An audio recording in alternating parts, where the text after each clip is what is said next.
Good morning Philippines. Good morning Philippines.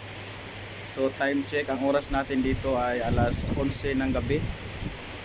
So nag-uumpisa na yung sinasabi nilang malakas na hangin. Ayan. Maririnig nyo naman siguro, no? So lumabas lang tayo ng saglit. Kasi tinignan natin yung area. Kung yung mga puno ay grabe. Yan na. Naglaglaga na ang mga dahon. Yan.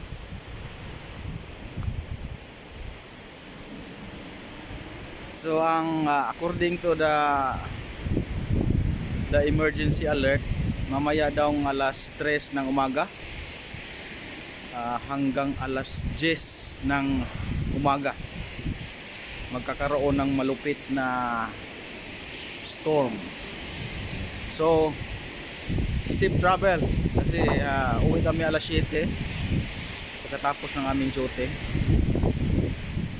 So tingnan natin mamaya kung ano yung sitwasyon, kung pwede ba tayong bumiyahe o hindi.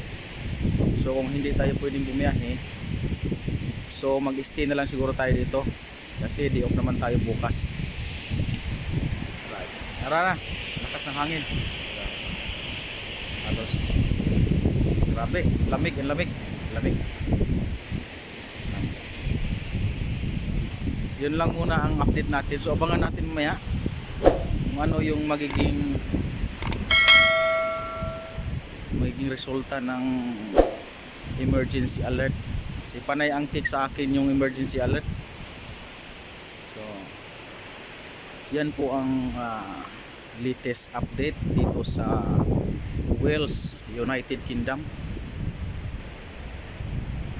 Lakas ng hangin. So mamaya update tayo. So lalabas tayo ng mga alas 4 siguro. Update natin. So ngayon ano pa naman, alas 11 pa ng gabi.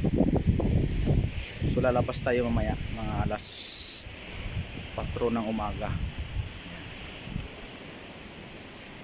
Alright, thank you so much. Don't forget to like, share, and subscribe. Alright. Cheers, lovely. Cheers. Safe travel, everyone.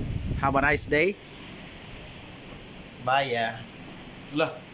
Pugi ko pala dito sa loob. Dapat pala dito na ako nag-video. Pugi pala ako dito sa loob. Pag sa labas naman hindi. At kaya. Anyway, thank you so much. Update lang, update. Bye.